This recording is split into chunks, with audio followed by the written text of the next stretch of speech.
I'm that girl who definitely loves to jazz hands with joy anytime she can.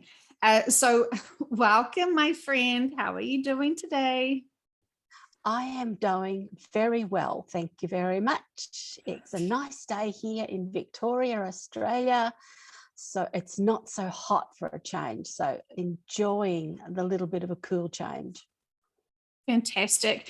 And Kamal, when you just sent me that video, or so that voice message of that trucker on YouTube, voice message of a trucker on Facebook, I just listened to it. I just got out of one session, and then it spun me into a little bit of reality, into a little bit of fear.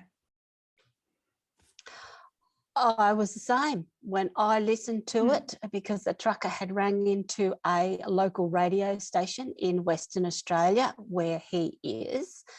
And with the mandates and the restrictions and the rules in Western Australia, they are so strict about truckers and people going over the border that if you go into another state to pick up a load and then come back into Western Australia, you have to isolate for 14 days every time you cross the border. They don't get paid. And so just to cut a really long story short, there is no food freight coming into Western Australia. Now, I felt like I had balance and neutrality with all of the shift and the information that we get from sessions. But for some reason, I put myself into this reality mindset of just considering, just for shits and giggles, starvation, and what the emotional experience of watching your children and your loved ones and your friends experience starvation. And I honestly never believed that a premier or a government body would allow this. Like, why can't they allow essential services like food and that come into their state? Now, Western Australia has a little bit of food that they produce and grow, but it's not enough to do the whole of Western Australia. So I was really quite surprised when I'd heard it, and I went, this is Australia. This is not a third world country with wars on our border. This is just mind-blowing. Well, I think what our definition of what a war is today is something quite different from what we have seen as a war.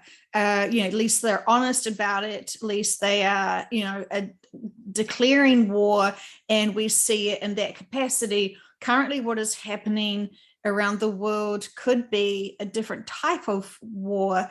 And, we must be able to find our neutral and balance with this. I did hear, even back in 2020, many clients were worried about the food shortages that they kept hearing about coming. And at that perspective, in that point of time, the subconsciouses were saying, do not stress about it because we're shifting in December, right? So then they just kept sort of saying, yes, the food, all of the crops are failing for many reasons because it's poisonous food. We don't want you to even eat it. And so we're taking it out of your reach because it's just not going to empower you.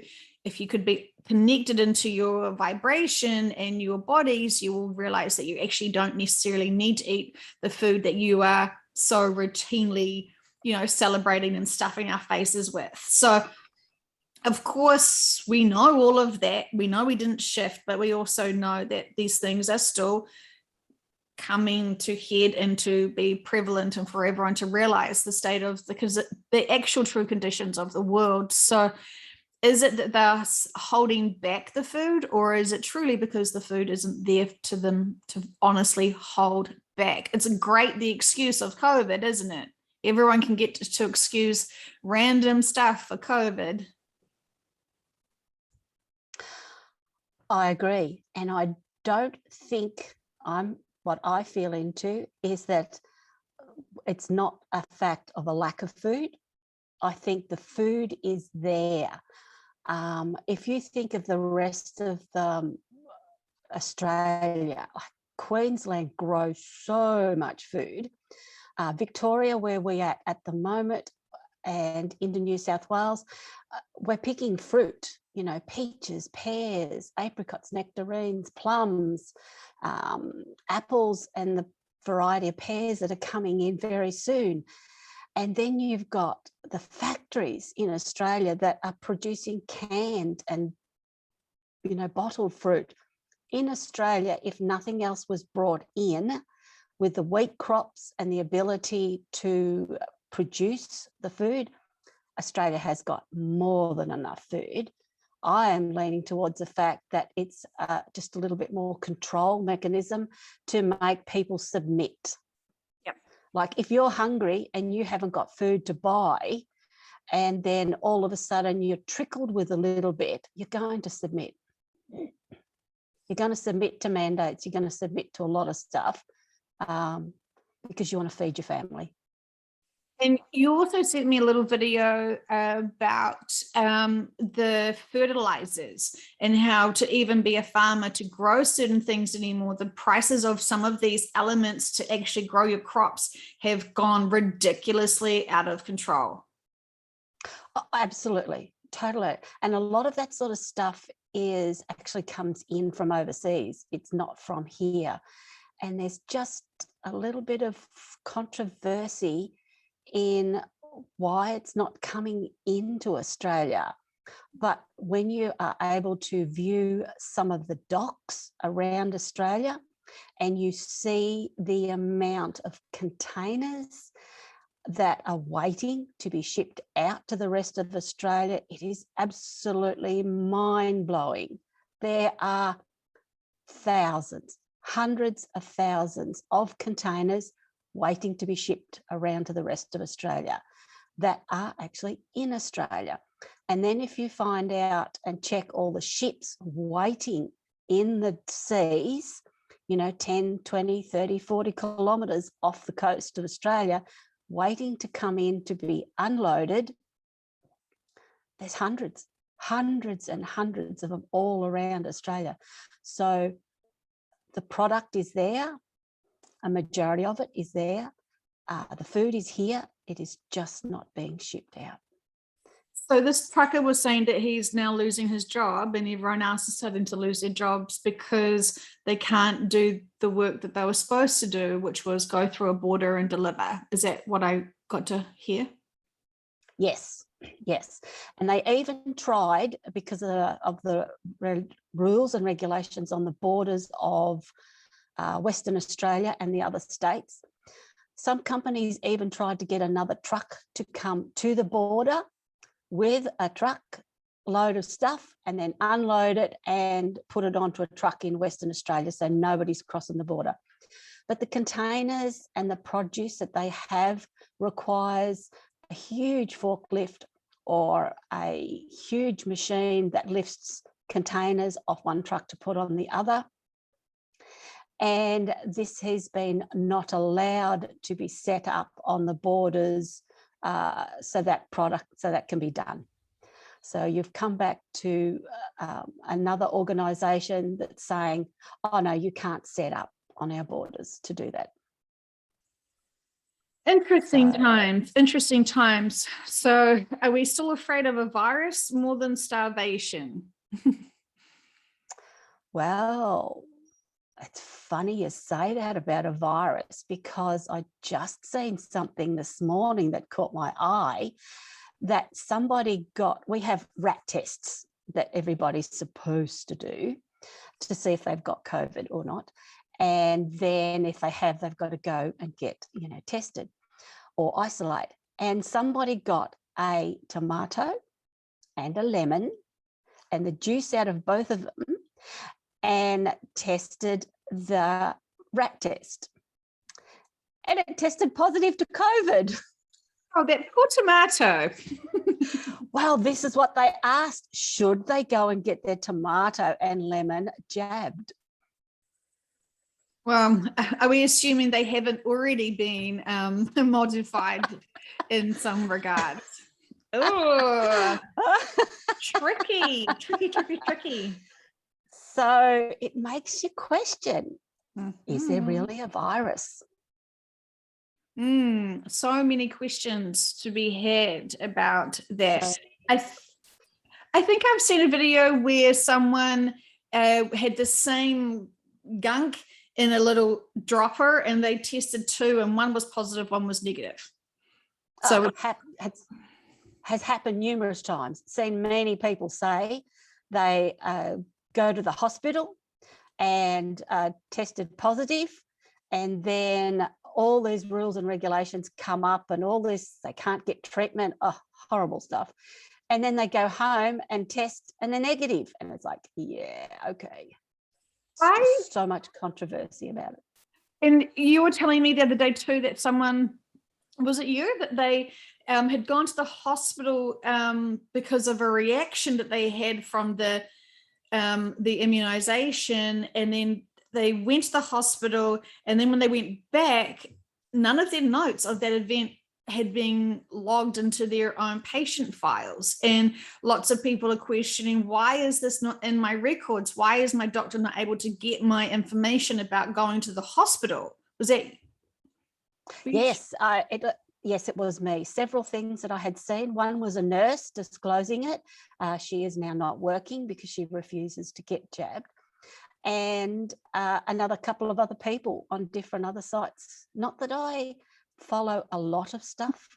I just have a couple of sites I check out because I'm not interested in totally checking out the million bits of information that's there, because that could lower your vibration.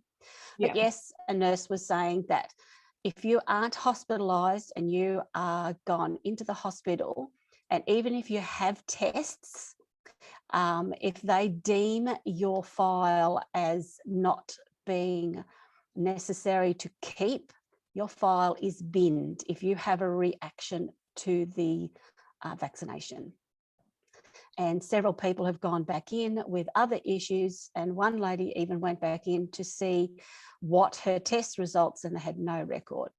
And this other nurse has said after that patient has gone, they bin it, just literally bin it. So there is no records kept in the hospitals of vaccination status information that could be pulled on. So lots and lots of underhanded actions happening. In terms of those nurses who are doing that and those doctors that are doing that, where is their understanding of the significance of doing that? I didn't even think that was even legal, let alone professional, to remove and edit people's information. I agree with you totally. Where is their moral ethics? But that could be why hundreds and thousands of nurses have left the hospital system. And it's the rules and regulations that are coming in to the hospital to say what they have to do. A lot of them, their hands are very tied. And it's really sad, actually, that they are falling to becoming victims also of the mandates. But the hospitals, a lot of hospitals around Australia are in trouble because there's a lack of people there working because they cannot handle it anymore. But it's the same with the police force. The police force can't handle what's going. A lot of them can't handle, so they're leaving. So yeah, lots of controversy. Well, yeah, we're having the same here in New Zealand for people, pregnant women struggling to find support, midwifery support, because those who are left who have chosen to accept the inoculations, midwifery has always been a very unrecognized, and it's such a hard gruel for that job. You're constantly on call and it's very high risk, and there's a whole lot of stuff going on, and the whole industry needed much more support. And they've never sort of really got those big numbers that need to help, because, we're always giving birth, and yet, we're burning out our midwives at a rapid rate for very many reasons. So now that a lot of them have walked off the job, I think they're creating a new group. You can have anyone come to your birth, and I think they're going to just fundraise for it privately. They realize that they're not playing this game, this very dangerous game that they were nearly coerced into. So they've got these amazing skill sets. So they're just going to have community-based support groups and be able to give their opinion over their professional status. So that's going to be very empowering. And it gives me great hope, because it means that those midwives now won't necessarily need to follow their coercion into these young mothers to be able to get all sorts of things that your baby does not need.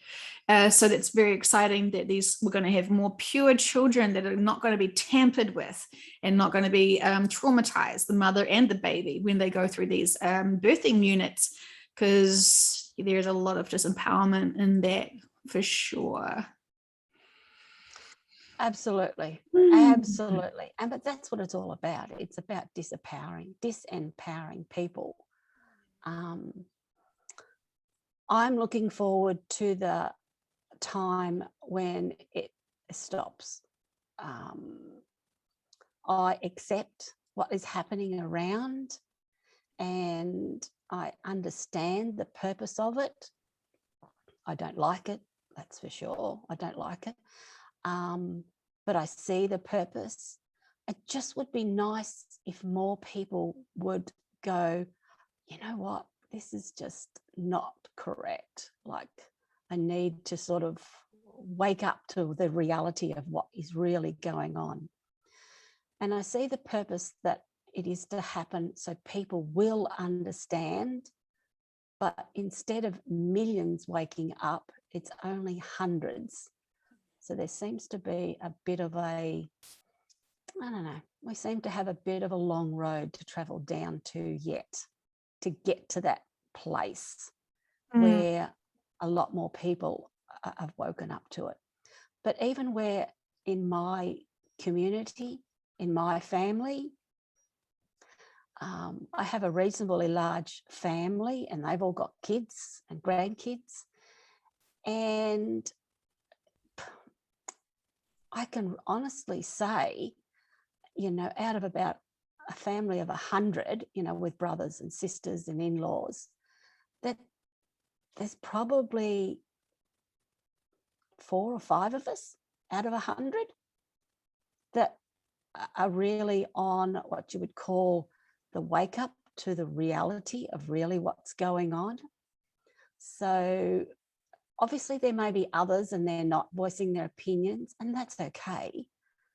But, if you sort of start off with 100 close relatives and you pick out 4, maybe 6 people out of 100, that's an awful high percentage of people who are just going with what they're being told and living in fear. Reminds me of a client that I had, and a soul family of 4 came down for this experience. She chose to be the light bearer, and the other 3 family members were going to serve for the dark forces and actually do a whole lot of really pretty intensive things for that dark agenda. And when the mother was talking to one of the family members, really upset and sort of, you 3, how is this fair? You 3 adding all your dark power and energy into the world and the collective, and yet here I am, one little being. And that is when she was very firmly told, you don't understand, 1 powerhouse versus 3 negative powerhouses, that one will always win. Light always win. The high frequency always wins. And her energy, even when she's upset and confused, was still brighter and stronger than all of their 3 densities. And they were actively being the dark agenda, like fully being the dark agenda rituals and everything. And, so when we got to unpack that and experience that, that was very intriguing, and it was quite reassuring for her, at least until, when she can step into that, trusting that she is still, the numbers, it's not like for like. So this is why it reminded me. You've got 100 family members, and a few of you, plus your grandkids, I think more, have got that higher perspective and that higher frequency. So you're probably doing really so much better than you assuming vibrational wise. I know mindsets seem can confuse us where someone is vibration, Larry. Say that with love. Yes, you are right. It's a good way to look at it, to know that, you only need one candle light in a room full of people who are in the dark, and they'll see that candlelight. Yeah, absolutely. And the candlelight will shine, and we know that the candlelight shines brighter in a dark room, and everybody notices the candlelight and feels the light from the candle. So yes. Right. Yeah, that's a great analogy. I don't know if you can hear my son jumping up and down upstairs. He's living his best athlete life, being a little sprinter and jumper up there. So love it. Love it. And so we have to remember that this is why it's so important. While we may feel like we're completely alone and no one gets us, and we're not surrounded by physical support family who get this and know this information, just knowing that we are that one light in a sea of darkness, it does make a difference, and when we are wanting to just feel miserable, feel scared, and all of those emotions, we're allowed to do that. But remember that we're more powerful when we are high vibrational. We are extraordinary, and this is motivation, I think, for us to sort of not be so self-indulgent with that, those feelings. We can do things to give us ease and peace. I mean, I was sort of thinking, what kind of food would I need and want to be able to, have in the peace, knowing that, me and my family and whomever else finds us will be provided for. If we have our own food shortages, what would that look like? And maybe some of our favorite treats may not be included in there, but we can be really smart with our thoughts and processes, even though, it's not really for everyone's life contract to experience starvation.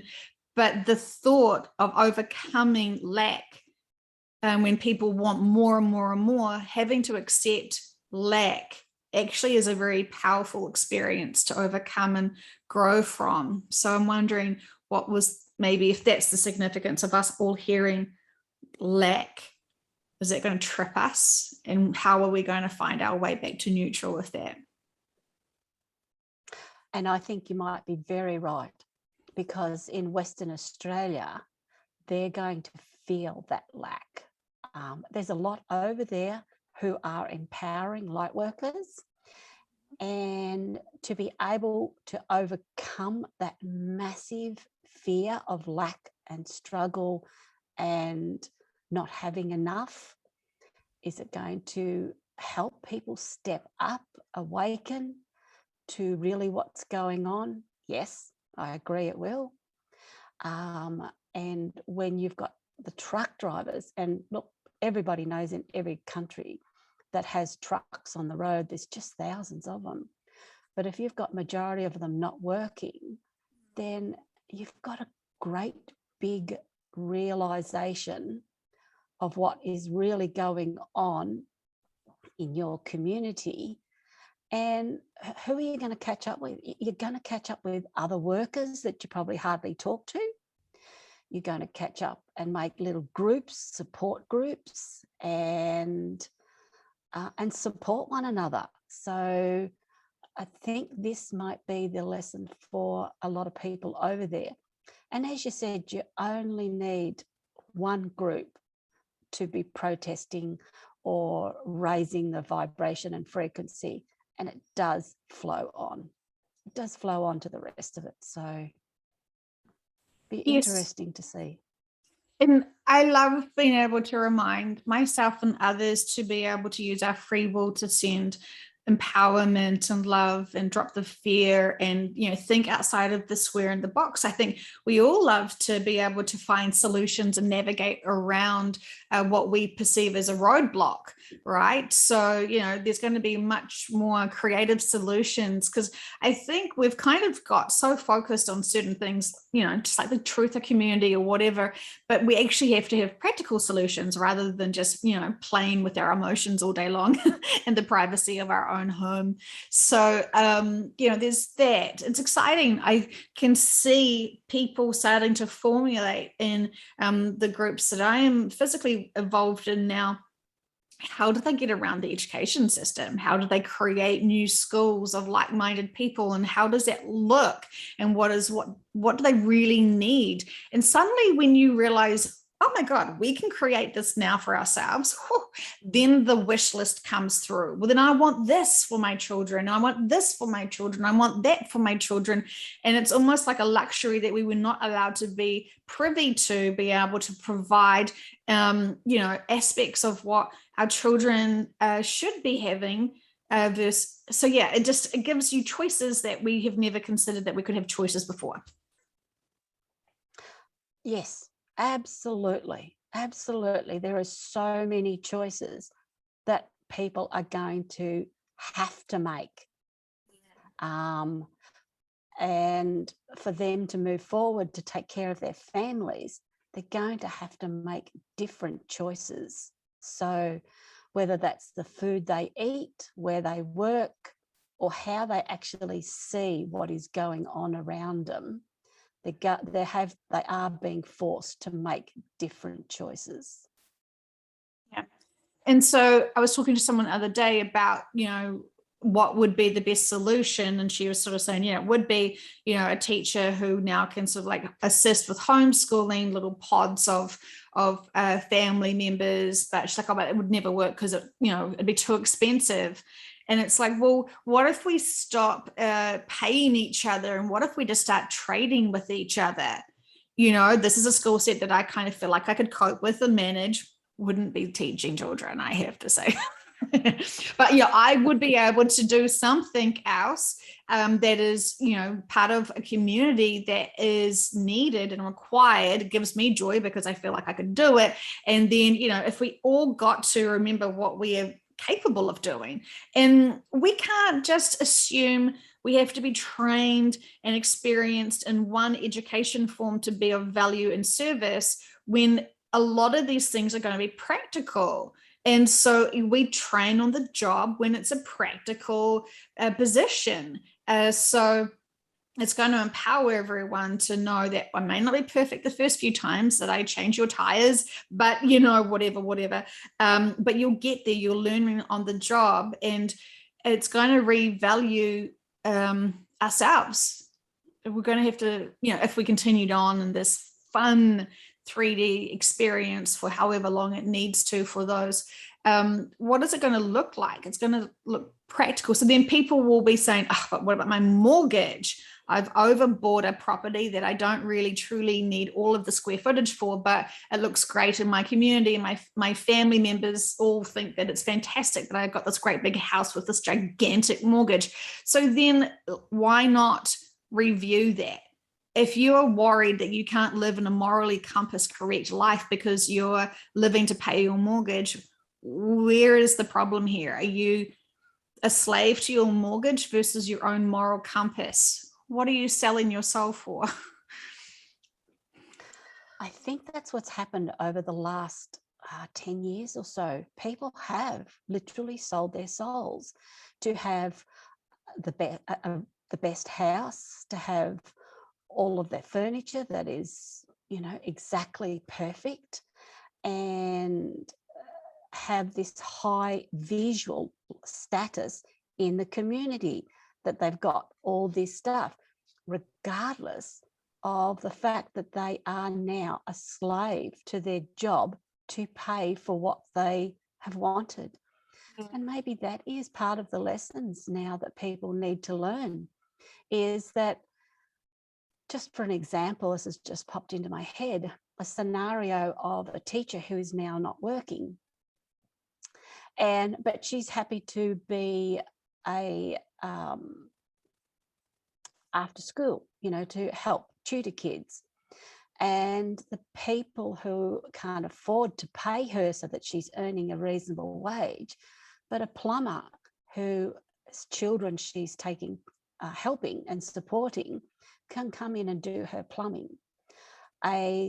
Somebody who has gardening skills to come in and mow her lawn and tend to her garden.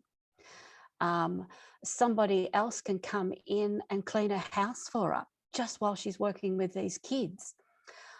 And all these other skills that we have and that people have, that if she's can be a tutor for these children and have people come in and do all this other work, well, it's okay, because she doesn't need to earn the money or earn a big lot of money, because the other jobs that she needed to pay with that money to get done, that somebody is doing it. And they're all working as a community and happy doing it. And then realizing, I'm not earning big dollars, but I don't need to, because all these jobs are getting done. Somebody's coming into my house and mowing my lawn every week, so I don't have to pay somebody, but I'm helping their child. Yeah. I love that barter system. And I can sort of see that people would want to have more in-house, close living communities. So then you can do communal food. You can, pull everything in together and be creative with your cooking and create those soups and those, those experiences. And I feel that so many like-minded people are being called in to create those communities that are, physically leaning on each other, having, more simple lives, but more enriching lives as they are sharing the workloads, and kind of getting back into that tribe mentality, which, really empowers people. So it is exciting times. And I think, when people start realizing they have so much more choices, they don't need to be living in their, how they almost like being forced and trained to believe and feel that they should be living. It's interesting. The other day I was talking to someone whose child had an abscess on their jaw and swelled up, and quite concerning. So they reached out to me, and so I just checked in to see how they were doing. And of course they got antibiotics for the child. And, I could respect all of that, and said, just get that child a big amount of probiotics to, heal that gut bacteria. And then I noticed I was saying to them, oh yeah, antibiotics, they truly are antichrist. And I was like, where is that coming from? And then I just, it sounded a bit dramatic. And I was kind of like, I have to explore that a bit, I think, because, classically we, even with Dolores's work with Nostradamus, it was just one gentleman that was going to be labeled the Antichrist. But as we know in our time now, there is many smaller versions, many different individuals playing out that role. So I know that the Antichrist is, is a humans, people. And so I just thought, why would I even label an antibiotic the Antichrist? But anyway, I just thought I'd share that with you because I thought that was kind of funny. And I find that a lot of things like that come into our minds for a purpose, for us to explore and to realize that a lot of things that have come into our lives now need to be adjusted, because we've just become complacent around a lot of things that are happening. So true. And and messages coming in are sort of like, okay, I need to revisit this. but it's not something that's going to happen overnight. It's the same with the communities. But I don't believe there are going to be great big communities. I think there's just going to be lots of smaller communities, and that's the way it needs to be. I can see that. I mean, we've sort of just explored that quite a bit in sessions with Old Earth, and how you're hearing about these little groups of pods of people that they can kind of trust. They're scared what's happening. They've got their little hoard of food, and they almost don't know if they can trust others to join them. And they're sort of scared because they know they don't even know if they've got enough for themselves, let alone adding some more to the mix. And so it's very interesting. It's really interesting to explore it in sessions, but when we're having to feel into those feelings of scarcity and potentially starvation and all of that stuff that triggers our emotions, we then suddenly realize, oh, that's right, this is all real still. We're still exploring the density and the stresses of life. And when it can take us a minute to kind of get back online, we know that this must just freak out so many people, because their reality is that's it. Their one lifetime, their one shot here, they're going to die of starvation because the trucks aren't going to come through. Yeah, absolutely. And that's the thing. The people that are focused on this is one lifetime. I've only got one shot, and there's nothing else afterwards. They don't seem to have a goal to aim for.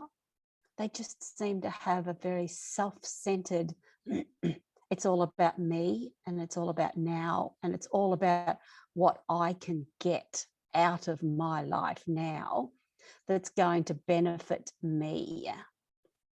So I also think for some of those people who live like that, they also have, when you just scratch down to the basics of it, they're actually terrified that there is a hell.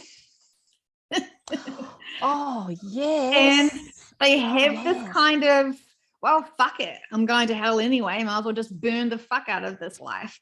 They kind of have that sort of, that boldness, well, I know that I'm going to hell because I was told this very firmly in Sunday school, so screw it.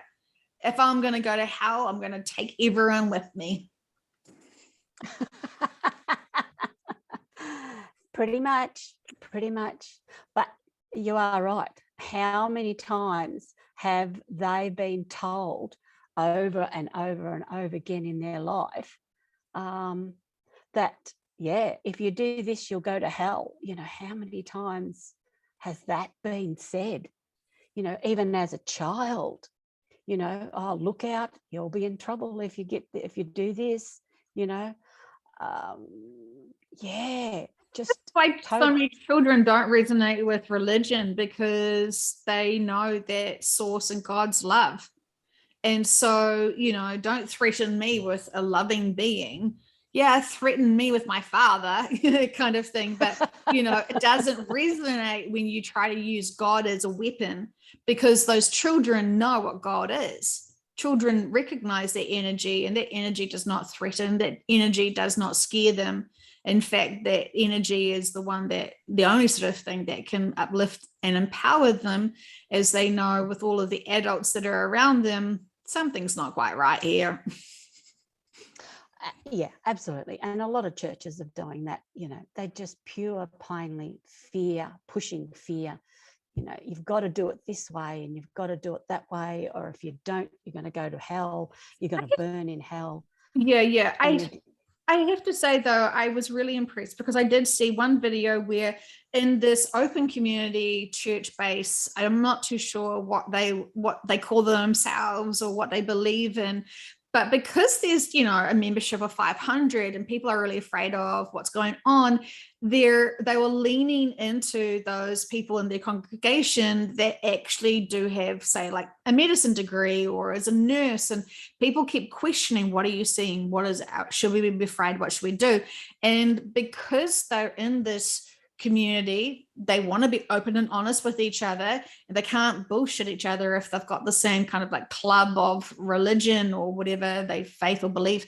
And so they have to be honest with each other, and they know their moral compass has to come out. They're not in a professional capability, they're in a private setting of their own faith and belief systems. And this is when the truth is starting to come out a lot more. These nurses are saying things, and I saw this video, and oh my gosh, brave woman sharing her experiences as a nurse, saying, we are seeing so many what's it called, like amputations, Yep.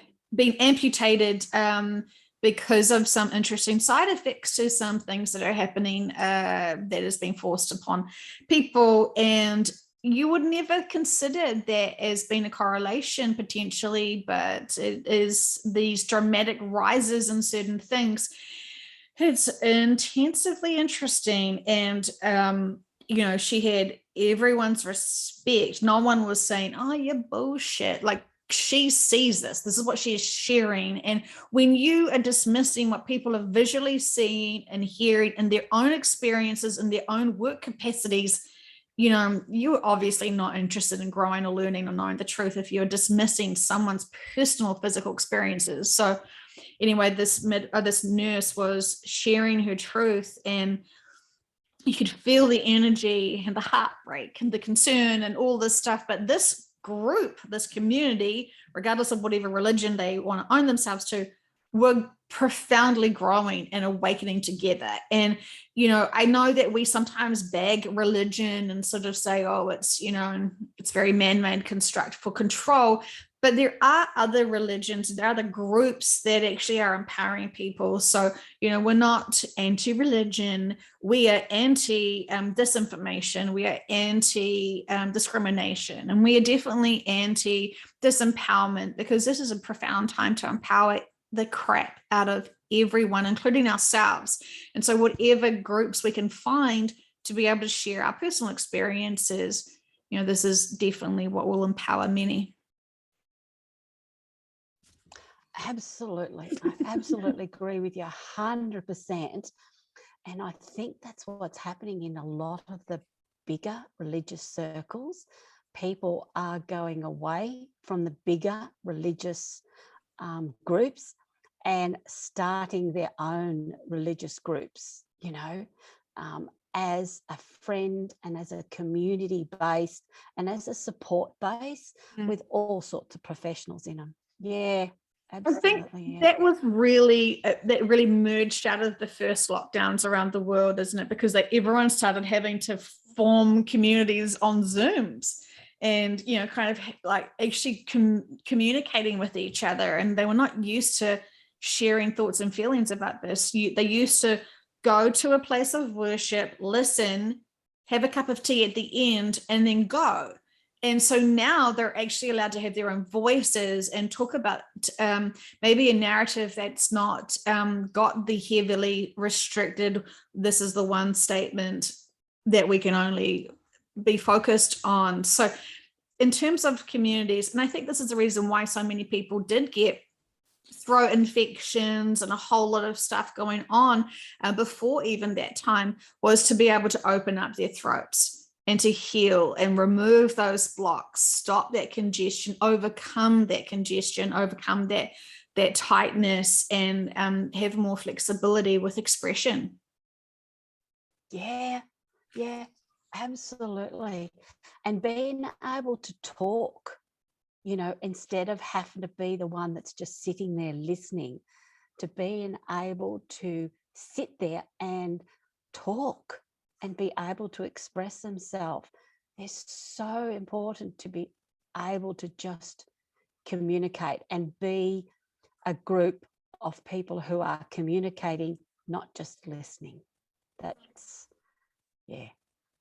fantastic. Absolutely fantastic. We've all had to have that voice, to be able to say, I want to. Yeah, I do feel like all our life experiences have been training us for these coming times. And so when we keep dismissing, well, I'm not an expert in something, It's just we've got to just see what we're limiting ourselves with and what we want to acknowledge as our true calling, and humanity is our calling. We're here to love each other and support each other and empower each other, and love always wins. And so when we're seeing people tripping into fear, from the bigger perspective, how do we help assist them get unstuck with that while not drowning in feeling responsible for their stresses and their worries and their concerns?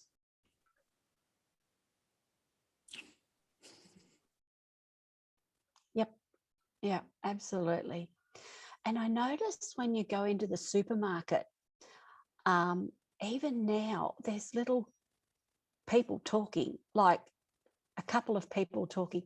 Yes, it used to happen, but now they just seem to be expressing themselves more, where before they wouldn't go up to a stranger who's looking at the same bag of, frozen peas, and then end up standing there for the next half an hour having a chat about the world and everything else that's happening in and around it. So just having that confidence to be able to talk to somebody who goes, who's just standing there looking at which peas to get, the same as you, and having this fantastic conversation. And you come away from that and going, wow, that was really good. That's just sort of, come out of the blue. That's really good. What a wonderful conversation. So uplifting. yeah. I love those ones.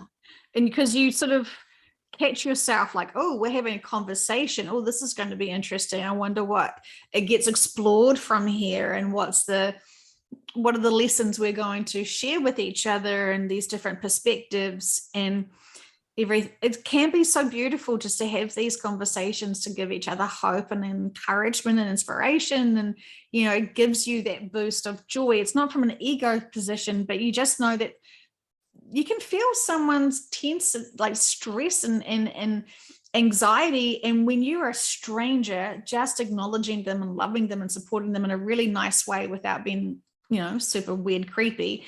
I'm still learning. I'm still learning to balance that. I think I've got some manners now. Anyway, it is marvelous who comes into our lives to be able to help them, because we really don't know what they're going through, even though energetically we can read them a mile away. We want them to feel that strangers can love them and support them and listen to them and nurture them and empower them, because we're all going through the same thing. And even if it just has to be a conversation about the peas, it's still honoring and respecting them and their thoughts and feelings, and giving them our time and space. This is why we're here. This is why we're here. So why would we ever want to shortcut anyone? Yeah, absolutely. And I love it. It's one of my favorite things when I go to the supermarket. I try to make eye contact with people, and I don't wear a mask. And just a smile, and you just look at them and they look at you and go, you haven't got a mask on. They're smiling at me. And then you see them sort of go, oh. And then under their mask, their eyes just go, oh. And you say, they got a smile out of them. And look, they might have been having the worst, crappiest down day, and yet one person smiled at them and shared their little bit of light. The engagement of acknowledgement is huge, and just having that, they're not invisible, because they're feeling claustrophobic, they're feeling blocked, they're feeling like they can't express themselves, they're feeling a whole lot of stuff, plus not knowing the ascension symptoms and what they're going with, plus the worry and fear that they may have done something really bad to their bodies. They're worried constantly, and we get to see them clearly with the masks. So it's nice that we can acknowledge those who don't have the masks on, because they are really, they're not addicted to carbon monoxide at the moment, and that's it's a bonus. Something in common. Is there anything else you want to share with us? not that I can think of. I often get told from my guides, all is well, all is well, all is well. But sometimes they're trying really, really hard to set plans in motion and want certain plans to unfold and happen. But we have free will on this planet, and they honor and they respect that.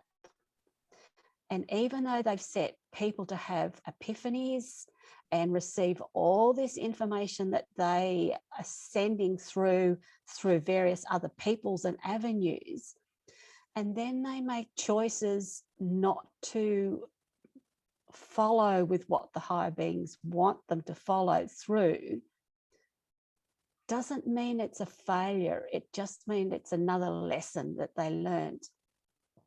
And that there are so many plans that aren't being fulfilled to their full maximum expectations, what the higher beings want. But they're just saying, it's okay. There's, like there's a plan B or C or D, E, F, and G. There's always another plan. And they're here, they're with us. They're helping support us like so much. They're just full on 100, 200%, support for everything that's going on. And a lot of their plans aren't coming to fruition so that everything can move along a lot quicker than what they had hoped. But it's not a failure. Nothing is a failure. And we won't realize until we've actually moved off this planet how much of a learning experiences we've actually had. Absolutely. As we've gone all through this. If it was starting to turn into an actual true failure from their position, they would pull the plug in a heartbeat. A failure would be somehow humans getting, weapons and technology that they're not allowed to have, for example. And I mean, that's so heavily protected. We don't even need to worry about that because it's truly not going to be the case. So yes, the fact that we're still here means that there are still lessons and experiences that are of beneficial capacity to allow this to still continue on, because it's taking so much of their own energy, and us being here kept over time, basically. I mean, that must be expensive.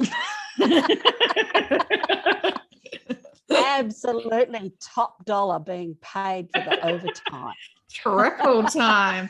Yeah, but the benefits outweighing the cost. So true. So true. And not just for this planet and not just for us who are here now. The ripple out effect, as you were saying, is profound. And all of these connections, all of these lessons do not get forgotten.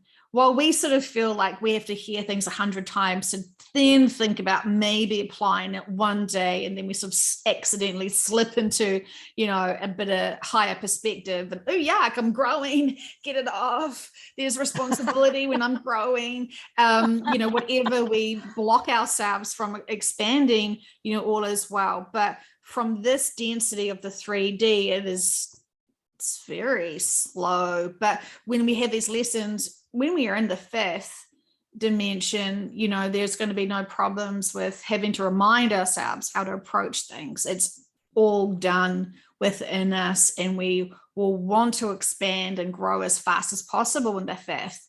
And I think this is why a lot of people who are ready to go want to expand more.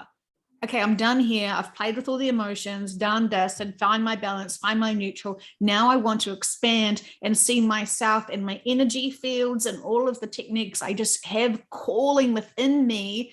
They're like itchy hands, because it's like, this is where they have the energy field.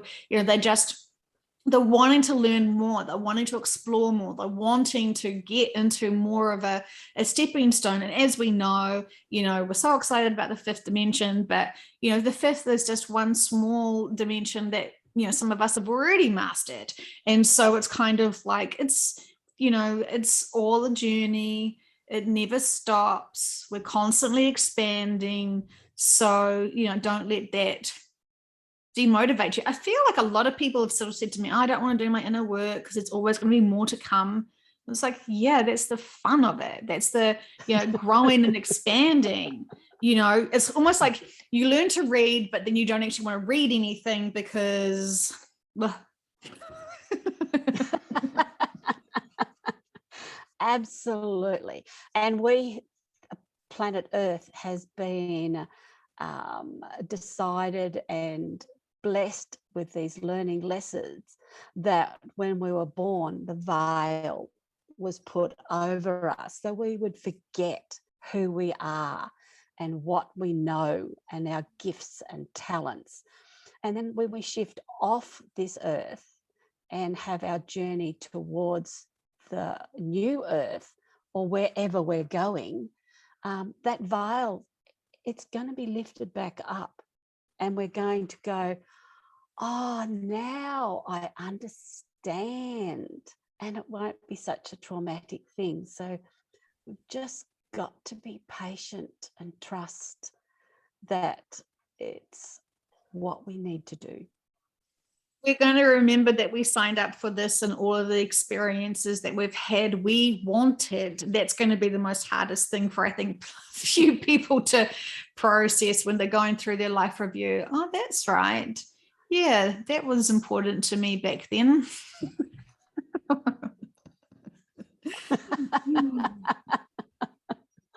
Okay, my friend. Excellent. All right. Well, I love you, and bless you. Thanks for sharing with us all, and we will say goodbye until next time. Bye.